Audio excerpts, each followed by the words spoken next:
good to have you with us on Urban Debate. Tonight we put the spotlight on a subject that impacts all of us in a big way.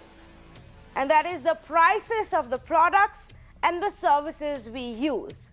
Tonight we're going to discuss mehengai and the rising inflation across the board. In the last 2 days, there's been a price rise of commodities of two components that form the basic need for all of us. Two things, milk and LPG prices. I'm not even counting here the fuel price hikes that have constantly gone on in the first half of 2021. There seems to be more trouble headed our way when we talk about inflation and high prices. Let's put this in perspective for you. The LPG cylinder rates have gone up by 25.5 rupees. Amul, one of the biggest sellers of milk in our country, has just recently hiked the prices of milk by 2 rupees per litre. It's easier to track this since it's one large company and they make announcements about their prices. But this is reflective of what's happening on the ground. Fuel prices have been hiked 58 times this year. They have gone up 58 times. Day after day after day, we got minor relief in between for a few weeks during the election season, and then the fuel prices again began to go up. Yes, internationally the crude prices are soaring, and that just adds to our pain as well when the governments don't intervene.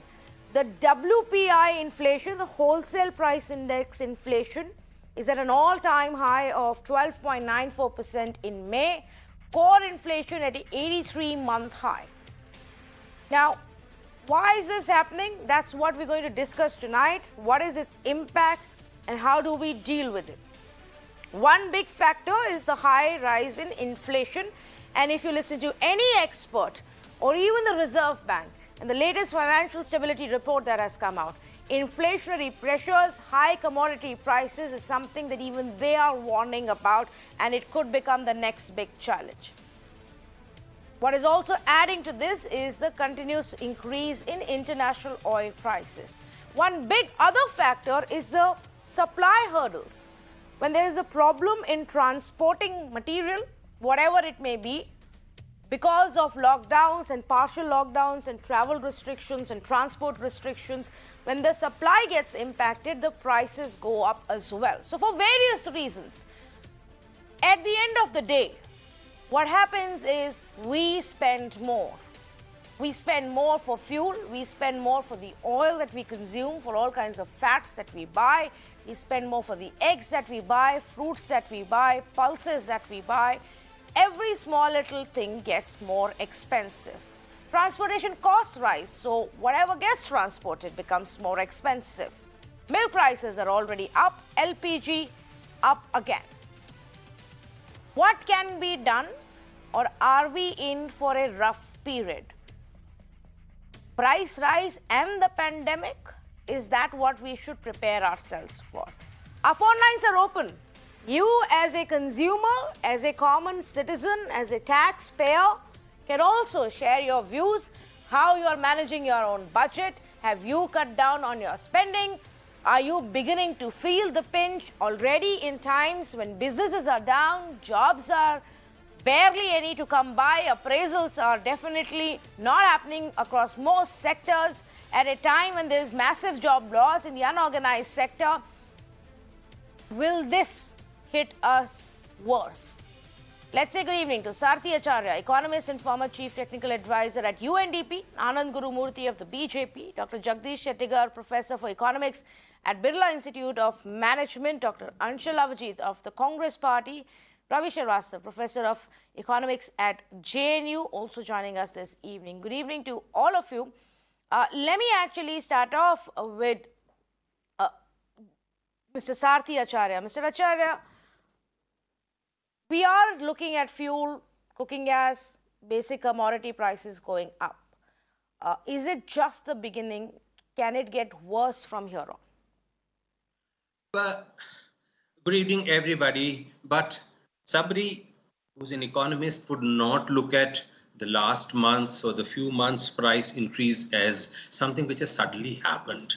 In fact, these kinds of trends have been happening since the last few years, since the economy has been slowing for the last several years. And the other thing is that Indian policies are getting more and more Americanized in the sense that we are not controlling prices of essential commodities. We are trying to make as much market orientation of prices as possible, gradually, but nevertheless. Now, this will impact at some time, and maybe Tanvi will come with another program 6 months down the line when there's more market and there is more problem. Unfortunately, the reality is that we are not America.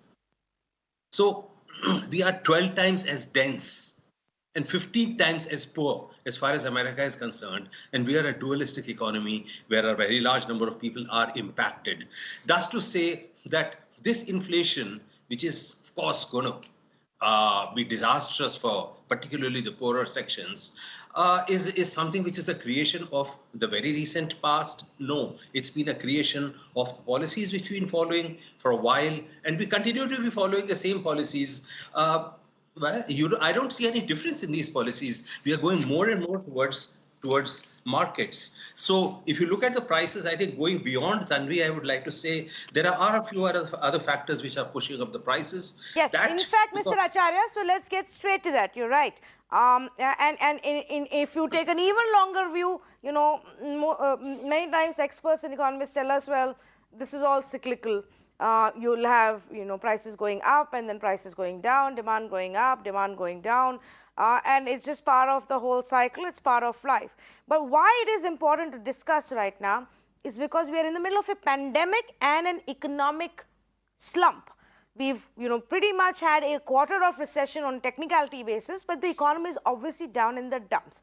And at such a time, if prices begin to go up, it hurts even more. So let's talk some of the factors that you're saying, some of those factors which are causing this price rise. Let's talk about those, Mr. Acharya. Yeah, you see, if you look at the COVID has hit the economy very badly. So when we had a 21-day lockdown followed by partial lockdown for a very long time, and this had created a huge slump in the economy and lots of people lost jobs. So excess capacity created problems of high capital cost because of idle costs, idleness in the capital structure, and at the same time we had huge hoardings happening because of the disruption in the supply chain. So we've had this inflation, and to me this is a part of a long-term process worsened by COVID and actually further worsened by uneven and uncertain policies of COVID, which has hit the industry badly and which has, of course, as a result of which hit the inflation and also hit jobs very badly. Anand Gurumurthy wanted to come in. Anand, go ahead, please. Basically, it's actually very nice that we have an economist here, so he'll be able to explain it better. My question to him is, we have only two options here, okay?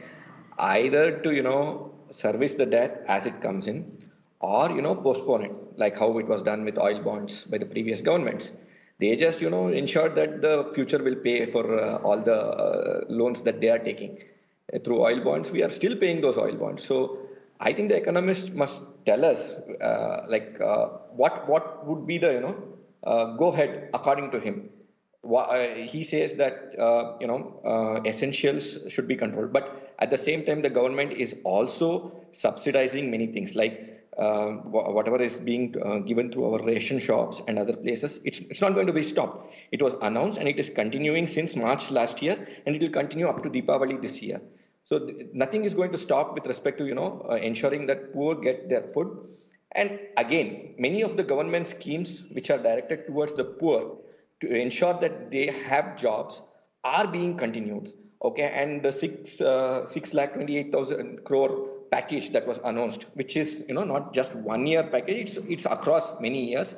It also, you tell me, any other country has come out with a package wherein they are giving certain sections. Mr. Gurumurthy, nobody is going to be taking a loan to pay for their milk Not just and loans. for their pulses. अभी Not dal just खरीदने के लिए कोई bank नहीं जाने वाला है loan no, लेने no, के no. लिए. ये Tanvi, ओवरऑल हमारे okay, लाइफ को okay, Tanvi. इम्पैक्ट करेगा. That's I what it asked the is, question. Mister Gurumurthy.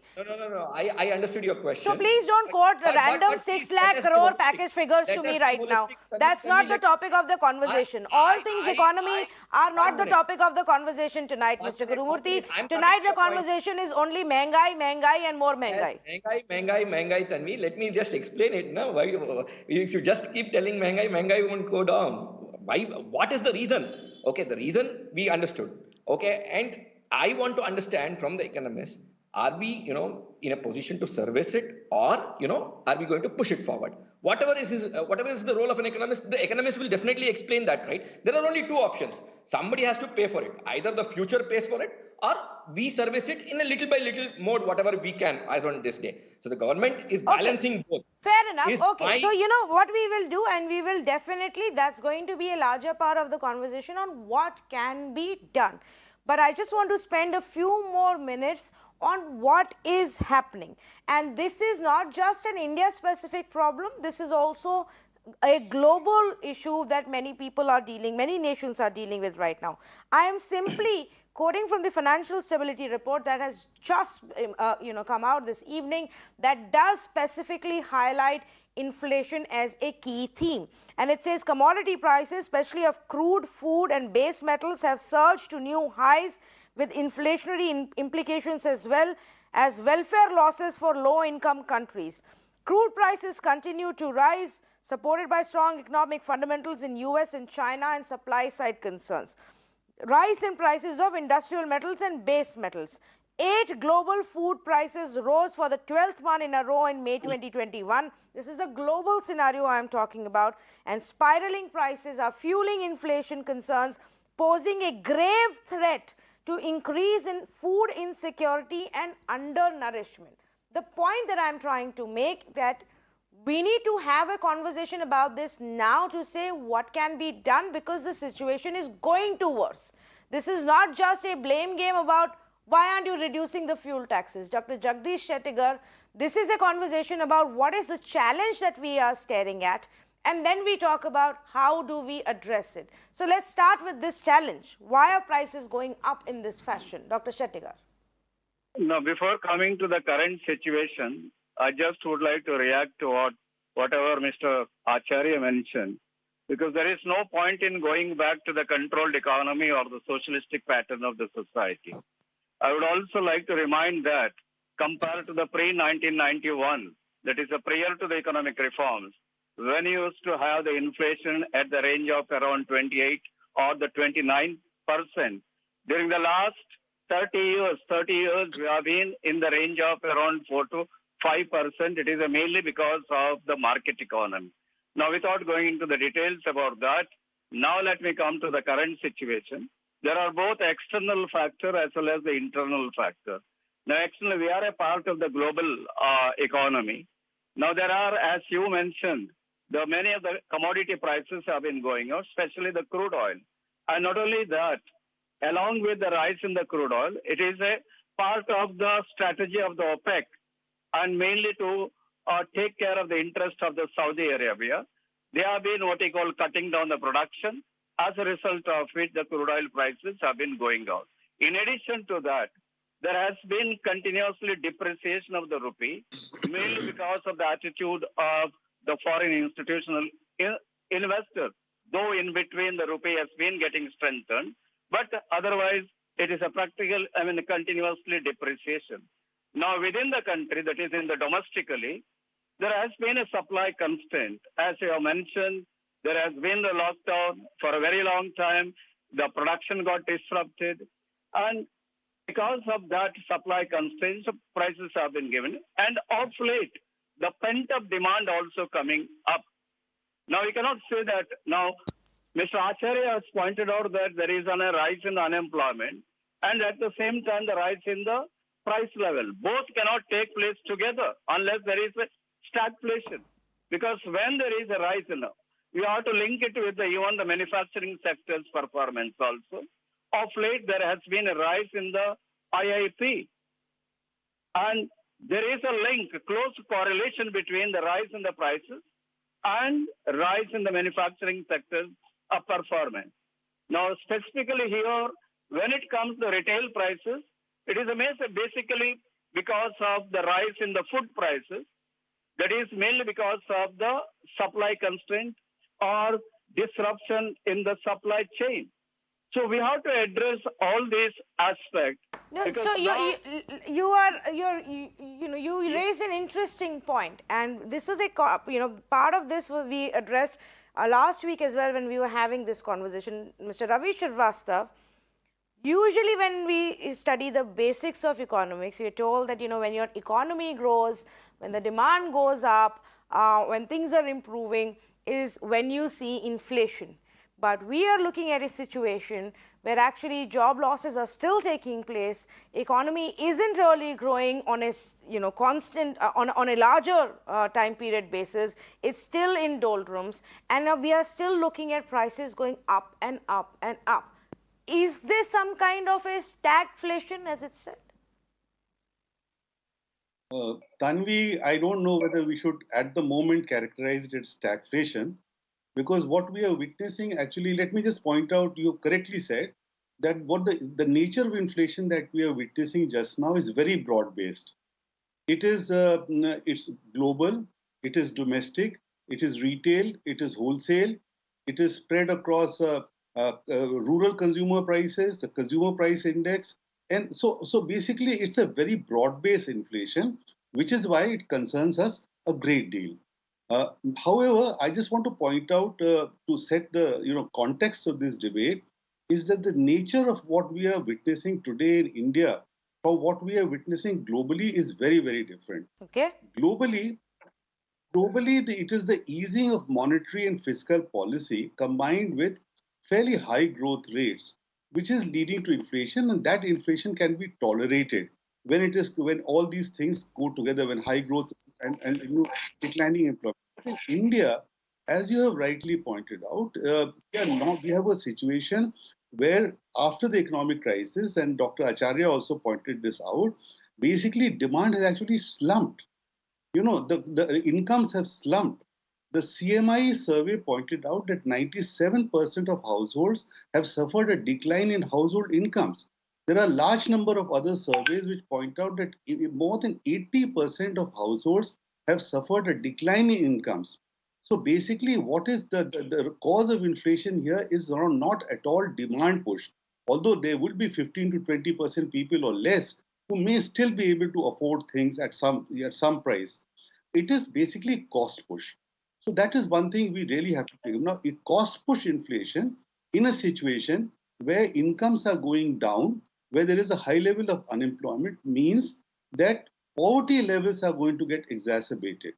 So the policy choices that we have, the trade-offs that we have are very, very difficult. If you look at the latest figures, across the board prices are going up, and not all of these can be described as transitory. The gap between wholesale prices and retail prices is more than double. It's 12.9% versus 6.3%.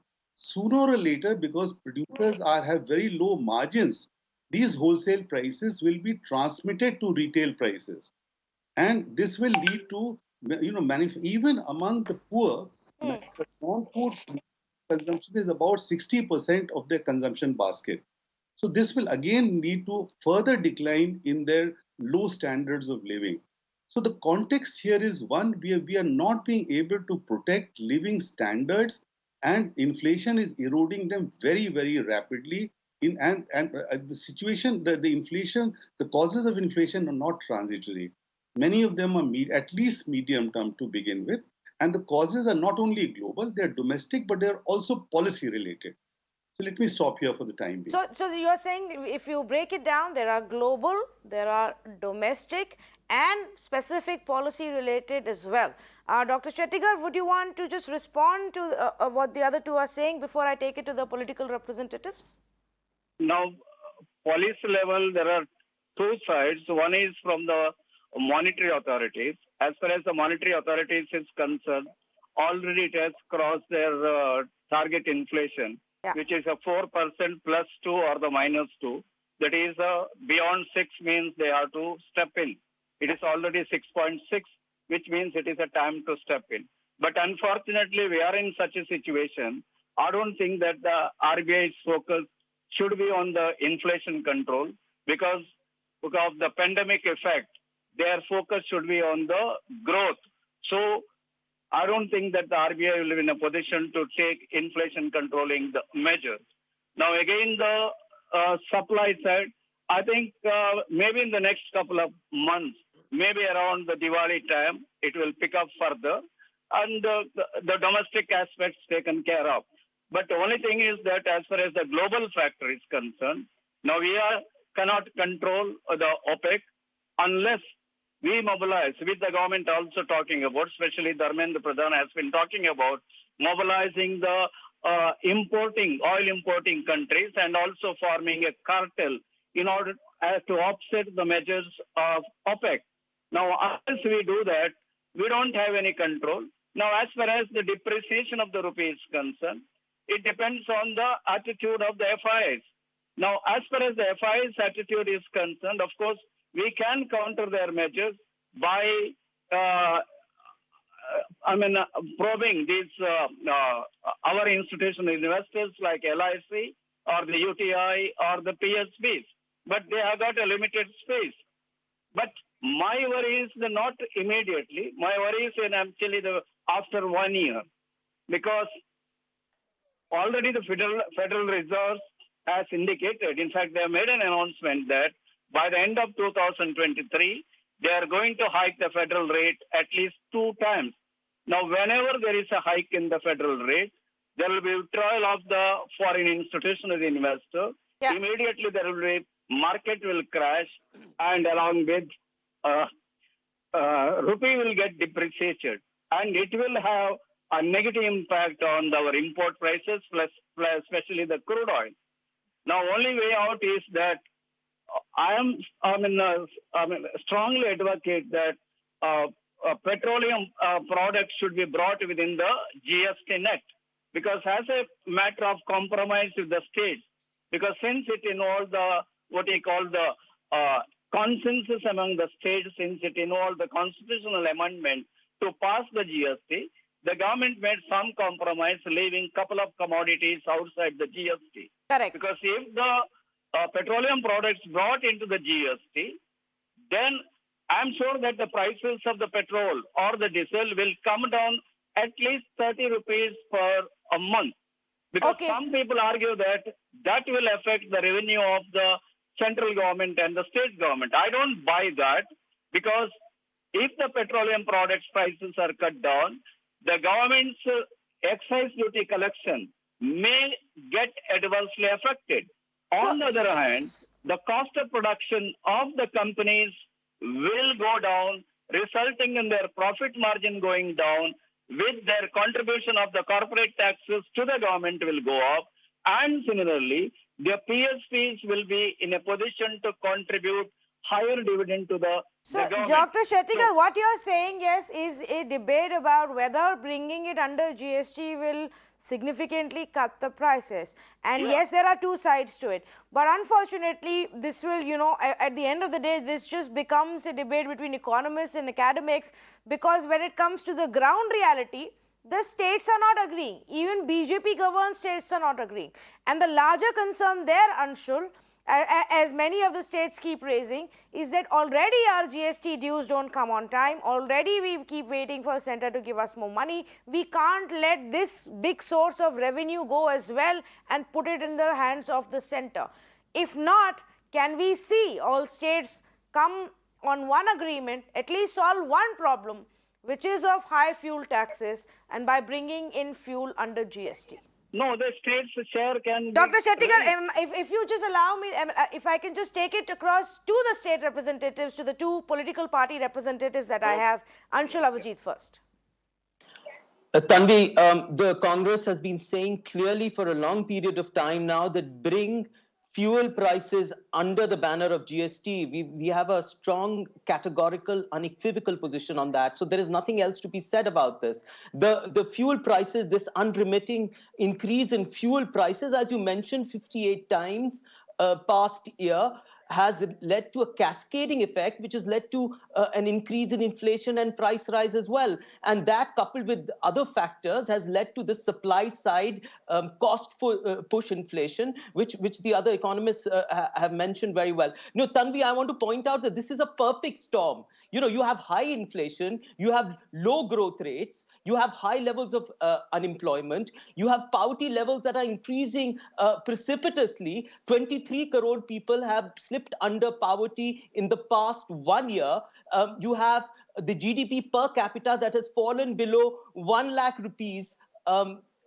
Astonishing levels of distress, of poverty, and on the other hand, you have price rise, which is unremitting by this government, and you also have the high inflation. And what is the government doing? It is constantly looking at these circuitous maze-like measures, which is monetary policy, which is tinkering with the interest rates, with loans, trying to give as many loans as possible. I mean, get this kind of monetary supply side, monkey off your back. I mean, it's time now to focus on solid Keynesian, tried and tested policies of supply and demand. You think that supply will create its own demand. It's not happening.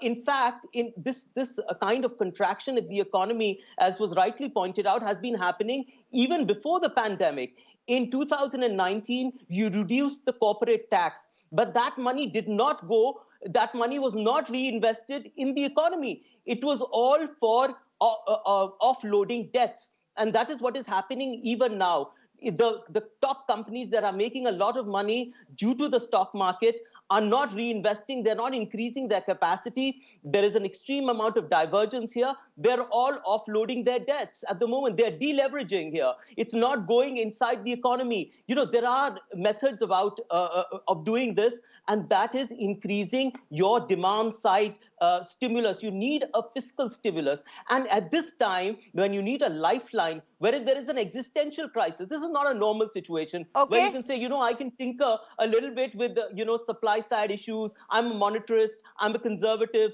Let supply increase, let lead to its own demand. I can do it in normal times. But at the moment, you need a solid rescue plan. In America, there was a comparison with America. They called it a rescue plan. There is a classic debate going on in America between Larry Summers and Paul Krugman, who is a conservative, and this is another man who says that no, America needs a fiscal stimulus right now, and this is what America is doing. It's a purely capitalist country. We spoke about, I think it was Mr. Acharya who spoke about America, falling into classical patterns of economic governance, where there is an equilibrium that is created because of supply side economics. They don't believe in fiscal stimulus. That's not what's happening right now. There's a 1.8 billion fiscal stimulus in the American economy. Of course, they can afford it. Their economy is more than ours, but we haven't even tried. We haven't even hedged our bets. It hasn't worked. The 20 lakh jumla last year of the Prime Minister simply has not worked. Because why are we in this situation?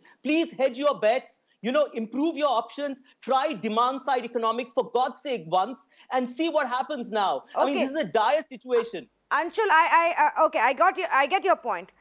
Try demand side economics is to simplify that. The current government has been of the view that they are not going to directly on a large scale hand out direct welfare, direct cash to on a large scale. They're going to create an environment where people can figure out ways of sustenance and survival and grow their businesses, which is why last year and this year, a big part of government's so-called relief and stimulus package has been to announce borrowing schemes, all kinds of borrowing schemes with guarantees and whatnot to enable people to borrow more money to run their businesses or pay off their other, or at least look at their other spending. Now, that's one side. The argument is right now you can't do that. You need to boost demand, you need to spend money, spend more money, put money into the system. There is no other way out. I know, Anand, you want to make a point, but as I come to you, let me give one example of what Anshul was also saying. These are unprecedented times. And so your sound economics that you otherwise try to do, which may work great for the country, may not be the right thing to do right now. For example, the LPG subsidy turned zero last summer. Since then, there is a 39% rise in LPG prices. There have been 8 hikes in all in LPG.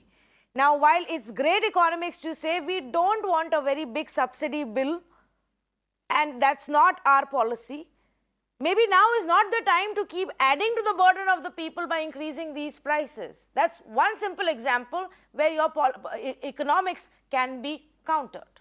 Okay, can I speak now? Yeah. Yeah, so Tanvi, let me just tell you one thing. In 2017-18 period, that was when the minimum wage in this country was 8,000. It was increased to 15,000 in this country. Okay, and it has been, maintained at that level. So if you see 1 point, almost by 80 to 90%, the wages, minimum wages were increased to ensure that the growing discrepancy among the poor and the rich, reduces. And the people in business also scaled up the chart and made sure that the payments were made. So this itself put a little bit extra money. That doesn't mean that this government is trying to pluck that money. This is an unprecedented period which we all agree on. But Congress comes here and talks about American economy. But here, did they even read what Nirmala Sitharaman as finance minister has given out as a stimulus package? It is 6 crores 28 lakh crore package here. Why you are not even reading it and coming to the program and then telling nothing has been done? And it has been given sector wise. Please go according to the sector wise. If there's a mistake, you can point out. We will correct that mistake because the opposition is better than us. We'll accept that mistake and we'll do better. Okay, but that's not the point. The point here is you just have to point at some country which is not even giving the package. They're just throwing money at people and not seeing where it is getting invested. But here, sector wise, we are giving. We are ensuring that small stimulus are given to our farmers. Little bit is added into every pocket which needs the money. That is being done. The second thing, one more very important thing which I mentioned in the earlier in the program, we do not want to push the debt to the next generation as you have done during your period in UPA. You have pushed the oil bonds burden on the next government. But that's exactly the point, Mr. Gurumurthy. And that is one of the reasons, Tanvi, the consumption has gone down and still the oil bonds have to be paid back. Mr. Gurumurthy, that's exactly the point. We are right now in an unprecedented time. Do you really want to be correcting all of these things right now by again and again and again increasing fuel, cooking gas, prices and everywhere else where you can find space to increase the taxes? There is no demand in the country right now.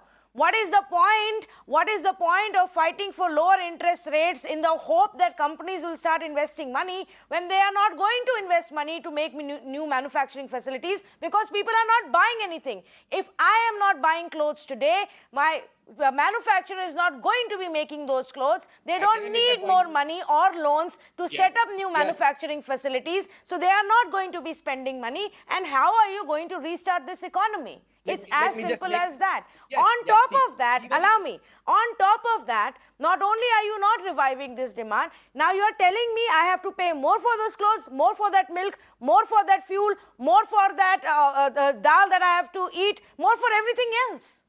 Wait a minute, okay? You are just trying to tell that manufacturing facilities are not increasing. Let me just point out one thing, okay? Even in the worst of times, there are industries that will, grow. For example, our pharma industry, it is growing. For example, so should we hope for the pandemic to continue? Which are aiding the COVID, this thing, they are growing.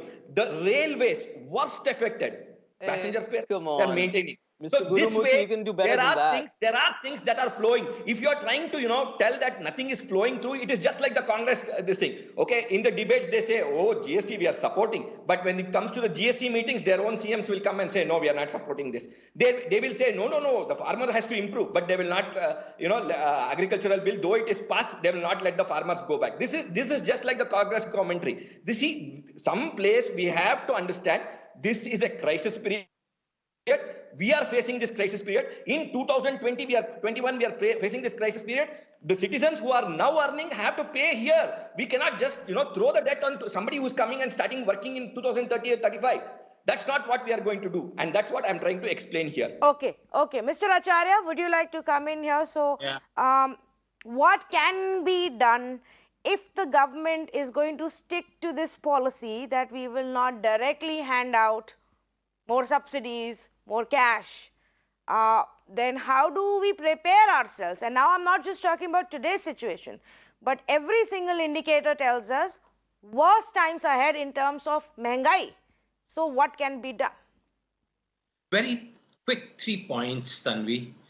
One is there are close to 100 million people who are jobless today. So much so for the demand.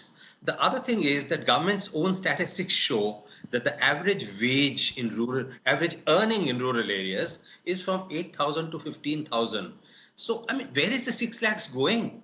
In 15,000, if a person has to support a family of five, I mean, you know what it is, so, what I'm talking about. So there is a huge problem of demand and on the supply side. Now, put it this way, there is need to put money in people's hands where they will spend and not into corporates' hands where they would push up the stock exchange or retire their debts. The other point is for the last 30 years, we don't have an industrial policy in this country.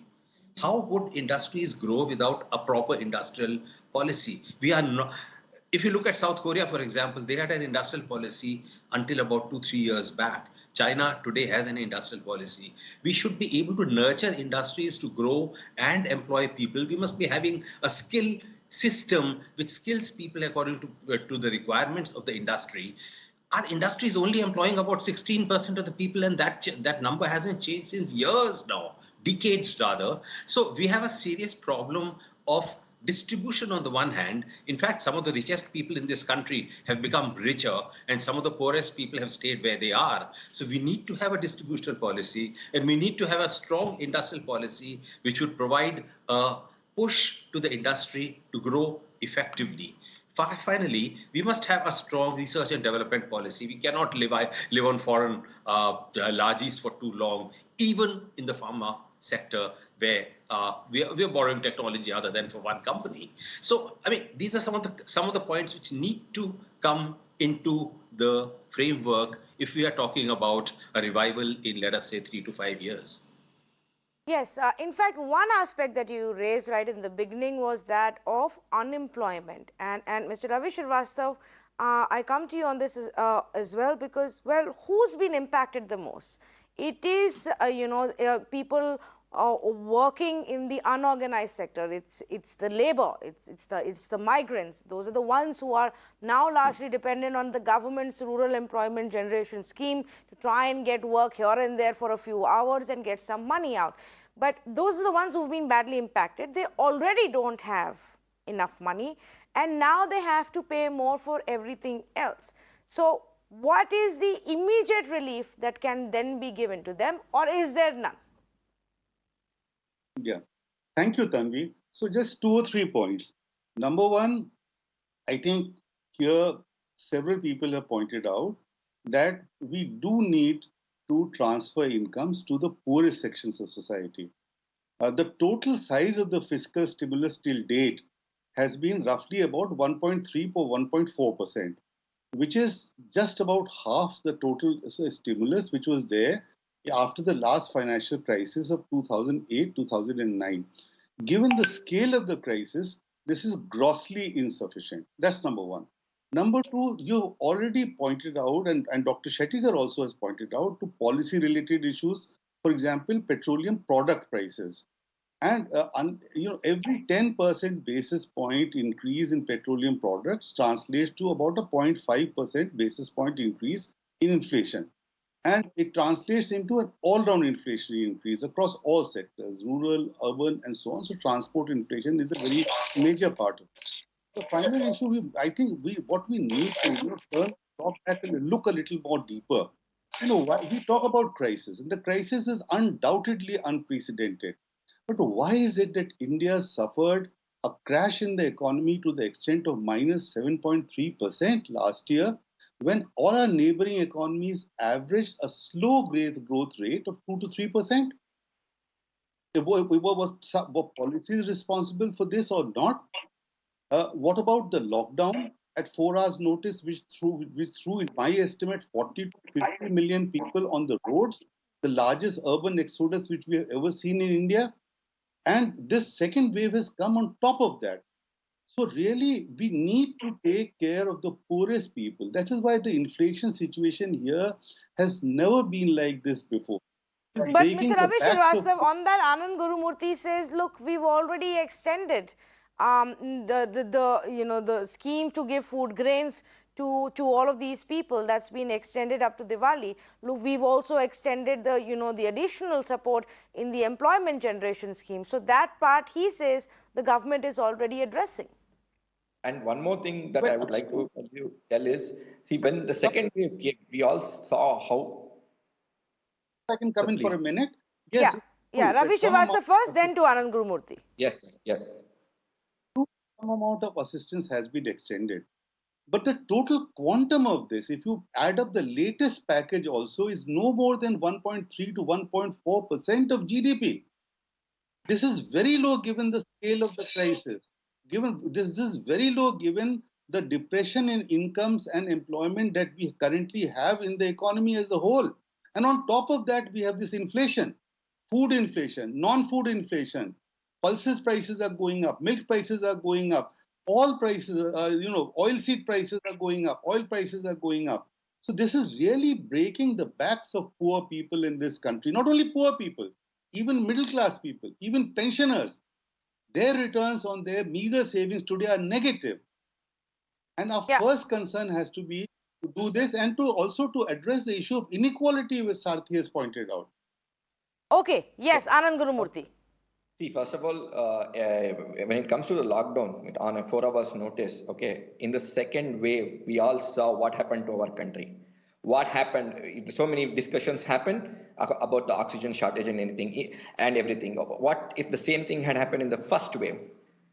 Who would become answerable at that point of time, sir? So whatever happened, whatever was to be done was done at that point of time according to the knowledge that was there across the world about it. So we had to do it, and it was not to cut down employment of people. It was to save lives, and that's what the Prime Minister Modi told. Okay, then coming to the point that putting money into people's hands or giving them food grains, government is doing its part. Whatever was promised every 3 months to the farmers, in spite of all these pandemic related issues, it is being given. Then the second thing is about the food grains. Okay, I'm not telling people are not impacted. People understand this. This is an unprecedented crisis.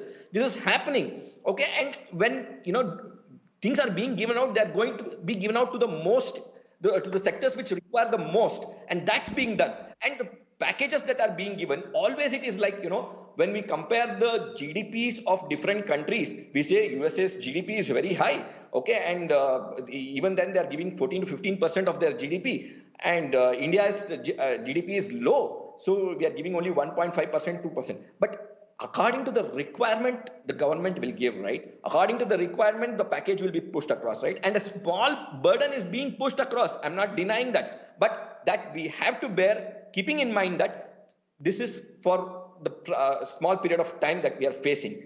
After maybe 6 months or 1 year, when all this is over, when we are all vaccinated, which is also being pushed from the government, 75% of the vaccines are free, okay? After this unprecedented period is over, then the economy will build on itself, and the people will also understand this. So this part is also something which the economists must explain to the people, because if you are telling me that, okay, you push money, tell me who is going to pay for that money. Is it, after 5 years or 10 years, our next generation will pay for this, or who is going to pay? Because there's nothing called as free lunch. So I'm sure the economists know that better than me. So please let them explain who is going to pay for it. Okay, we will come to that aspect in just a bit. Anshul, I know you want to make a point as well, but I have a couple of viewers who've been waiting on the phone line as well. Let's just get in their views as well. Mr. D. Lamos John Paul is on the phone line calling us from Thane. Good evening. Go ahead, please. Good evening. What would you like to say? Good evening, Tanvi. Can you hear me? Yes, I can. Please go ahead. Being a common man, we are facing problems to meet our ends during the end of the month. So, the guest, Mr. Gurumurthy, is talking about an unprecedented crisis which has come about this pandemic. But this unprecedented pandemic is not only for India, not our country. The whole world is suffering. Hello? Yes, you're right. The whole world is suffering. But the other countries, don't compare India with other countries saying that India can couldn't manipulate or do anything like this that the poor people are suffering from. If you're going to put prices like every day the fuel prices increasing from day to day, is it a gold market that the fuel price has to increase every day? There is no stoppage. Only when the elections are there, that has been held up. That time the fuel prices doesn't increase. Where are we going to go and complain? We are not even able to talk to anybody because we are fearing to tell anything to anybody because we know at present what happens. Yes. Well, Mr. Lemos, you've actually raised a very important point. Thank you for calling. If one assumes and believes that people are understanding enough that these are unprecedented times, it's a pandemic, and there will be, impact of that. They're also smart enough to know that you can still control it when you want to, when there is politics at stake. So when fuel prices did not go up during the election season, everybody saw that, and they all remember that. Arun Kumar Jain on the phone line, calling in from New Delhi. Go ahead, please. Good evening, ma'am. I'm just become a mere spectator. I'm daily watching the prices of fuel, diesel, petrol, gas going up every day. The prices of vegetables and oils also going up every day. The government seems doing nothing. They are just pretending under GST will bring down the prices, or under GST will put diesel and petrol. But they will never do that. That they've been telling for last 6 months. What they have done yet? I want to ask Mr. Gurumurthy, stop giving bullshitting and do the real thing. You have not been able to solve any crisis, be it COVID, be it these rises in the prices in India. Thank you, Mr. Arun Kumar Jain. I can see that, you are angry, as are many people.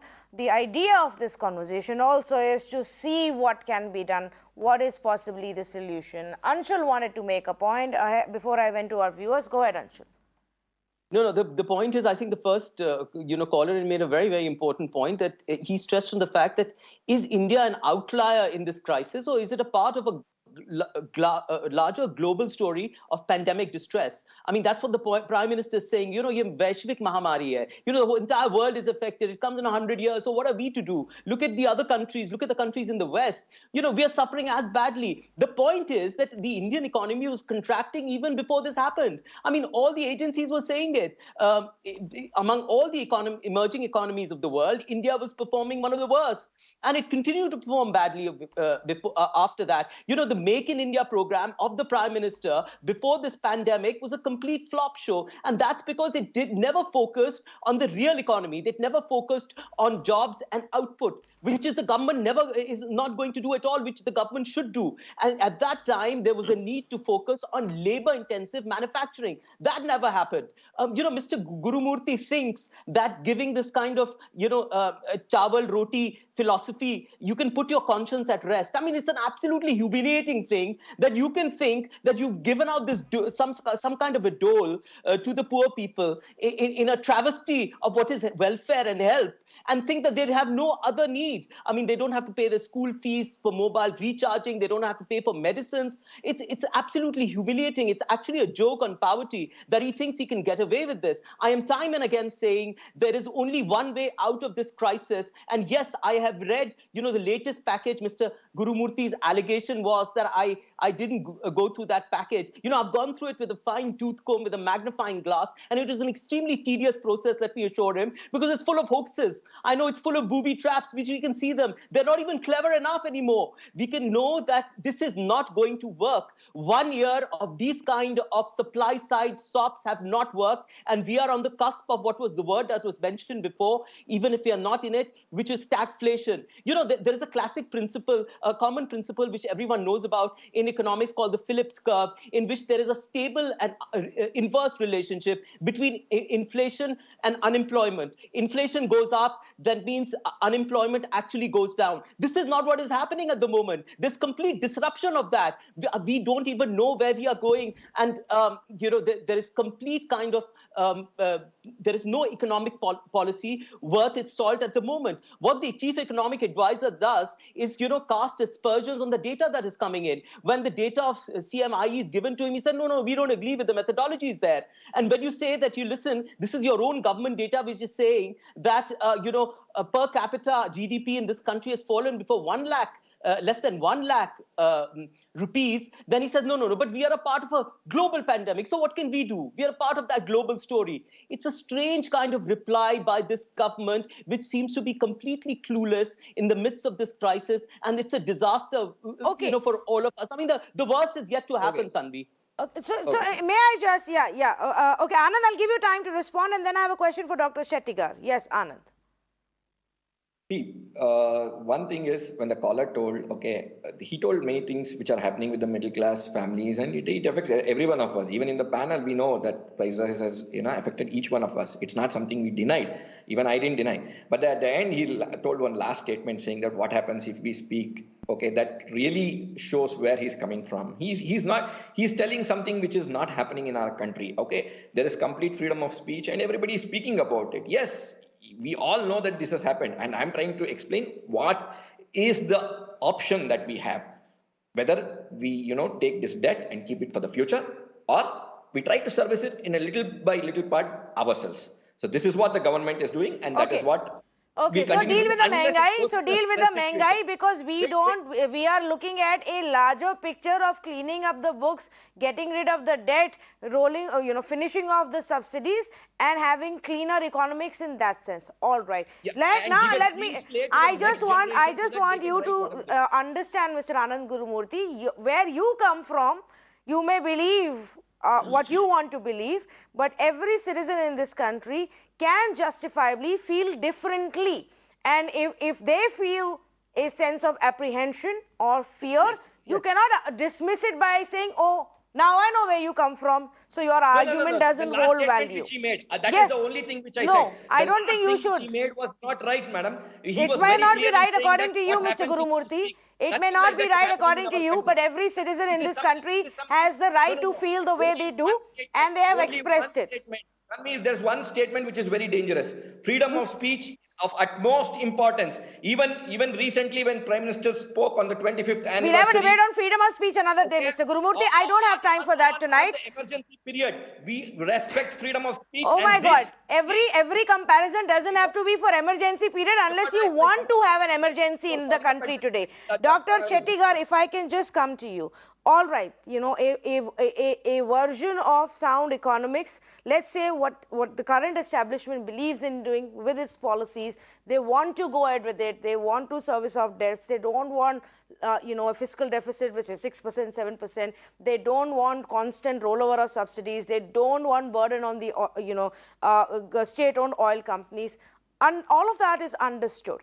Keeping that in mind, are there still ways to tackle this Mengai, or do we just say people have to bear it? No, certainly we can tackle the problem, but let us also not forget that we are in a serious problem. It is an extraordinary economic crisis situation, and we forget one important factor. When you talk about the demand is not picking up, or there is investors don't invest without demand is assured.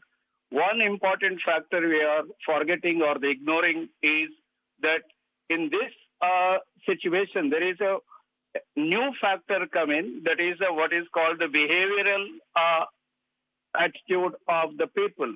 Because normal economic theory doesn't work here.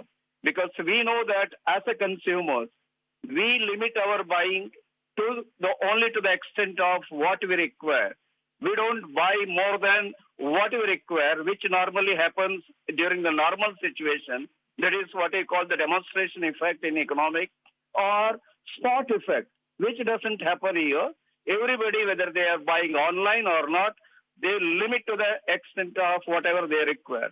And similarly, when it comes to the investor, there is, because of the lockdown, no doubt, especially during the second wave, some of the states, whether it is Maharashtra or the Karnataka or other states, they allowed the manufacturing sector function, but with some restriction.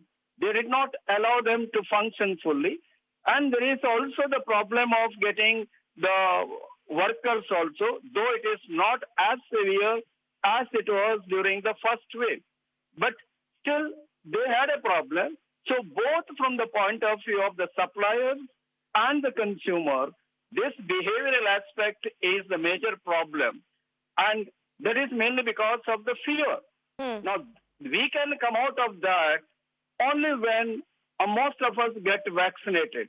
I hope that maybe in the next 6 months or early part of the 2022, when a larger section of the population get vaccinated, we will come out of this psychological fear, both as a consumers and as well as the workers involving in the manufacturing sector.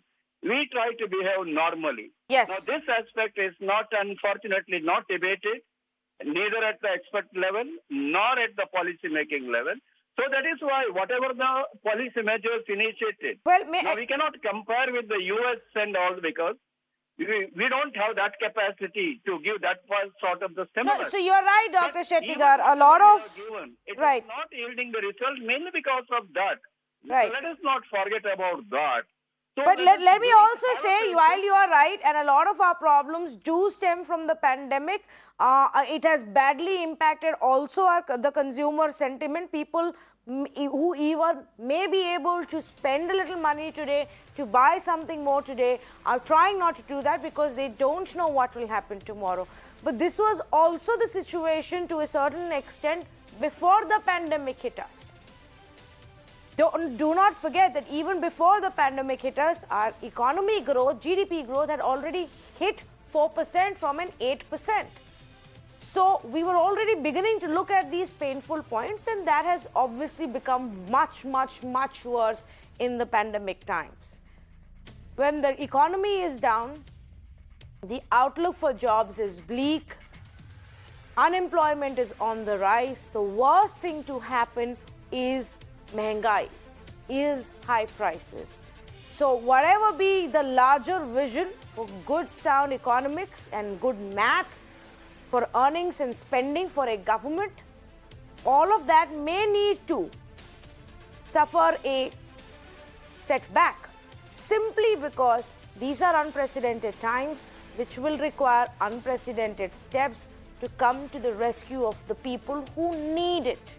Not everybody does. A lot of people in the big cities and towns, well off to do, their businesses are going fine, their jobs are going fine. They may not realize this Mehengai. But those who've lost their jobs, who have a family to feed, who are currently on an ad hoc basis working here and there to get a little bit of money, it does impact them.